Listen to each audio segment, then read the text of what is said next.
is lost in a cryptocurrency maze, which is pretty fitting because cryptocurrencies, like their most famous incarnation Bitcoin, are based on extremely complicated puzzles.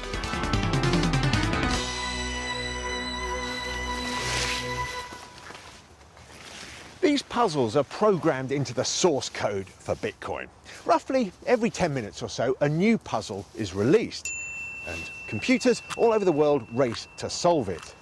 Because the value of Bitcoin has gone up so markedly over the last year or so, well, this activity has become more and more popular. It can be fabulously lucrative. It's called Bitcoin mining. Cryptocurrencies like Bitcoin don't have a central register. Their strength comes from having what is called a distributed ledger. It's a blockchain. The blocks on the blockchain contain details of every transaction in the currency's history.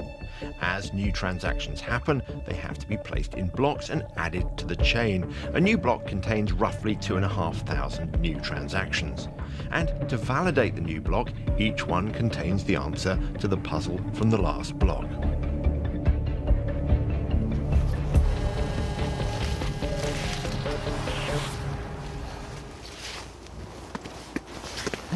Success. This is the work that the Bitcoin miners are doing, and if they, like me, succeed and solve the puzzle first, well, their reward is 12.5 freshly released Bitcoin. And then, well, the whole process starts again with a new puzzle. The more computers and more computing power that's actually mining Bitcoin, the more secure the network is from some type of cyber attack or attempted theft. The Bitcoin miners are also processing the transactions. So if I were to send a Bitcoin to you, a miner would actually verify that that transaction was legitimate before it is added to the blockchain, which is simply a ledger of all the Bitcoin transactions in existence. Working in a coal mine, going down, down, down. Working in a coal mine, about to step down. So what does Bitcoin mining actually look like? Well, it's taking place through those doors. I'm in a facility somewhere near London, that's all I can tell you. We're not allowed to give its precise location. And you may be able to detect already something about Bitcoin mining. It's incredibly noisy, and it's about to get a whole lot noisier when we go in there, so we need these.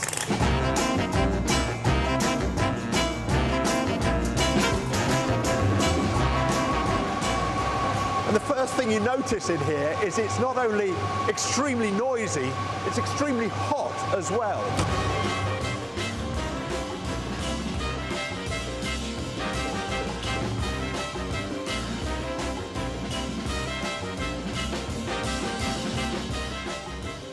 Today's miners aren't the grimy-faced men of granite of the past.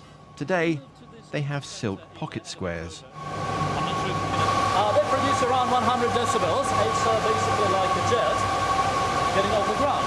Can you open it up and we can have a look inside? Absolutely, yeah, I'll do it for you. Don't show the combination. So these are Bitcoin miners. Vlad Polachowski runs 63 mining computers. It is like a hairdryer, isn't it? This is, he says, a spectacularly profitable enterprise. But of course, there is no guarantee in anything. Even if you buy like dollars or euro, there's no guarantee because the price keeps changing, it's volatility. You can guarantee your result in Bitcoins.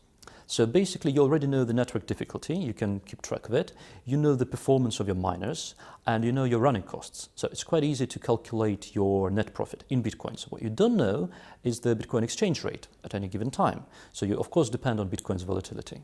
And what is the profit margin in an industry like Bitcoin mining now? Well, the profit margin, it doesn't really matter where you are. You can be in the UK, you can be in China, in Iceland and other countries, but roughly, usually, your running costs are about 25% of your revenue, which makes your net profit around 75%, which is a very high margin. And that's why lots of people are in it now, is it? Yes, I think so. there is huge concern about how much energy is now being spent Bitcoin mining, all those computers churning away all over the world. Estimates vary about how much power they're using. Some say it's as much as Monaco uses annually. Others say it's the same as Ireland's annual consumption. I think what gets missed often in this conversation is that the costs of other aspects of our financial system, the mining of the metals that go into our coins, the operations of payment centers and bank branches and ATMs, paper and currency, shipping all this around, is also consuming a lot of electricity. It has a pretty big carbon footprint as well. And when you kind of compare Bitcoin's carbon footprint to our current financial system's carbon footprint, it doesn't look quite as bad. The amount of energy used by Bitcoin is going up and up, partly because people are using more and more powerful computers for mining. The Bitcoin algorithm actually adjusts the difficulty of the problem to make sure it only gets solved every 10 minutes. As the total computing power engaged in mining goes up, so does the difficulty.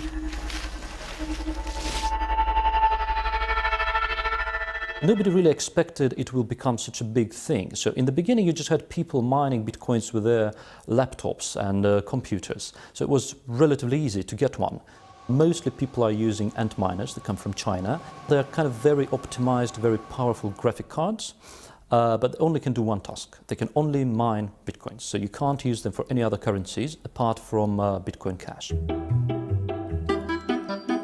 So which direction is this currency going now? The only thing that we can say for sure is that the Bitcoin mines will fall silent one day. The Bitcoin source code only allows the creation of 21 million Bitcoin, which, at the rate the puzzle is being solved every 10 minutes, will hit in 2140. What a Bitcoin will be worth next week is hard enough to predict, so who knows what the economics of this cryptocurrency will be by then.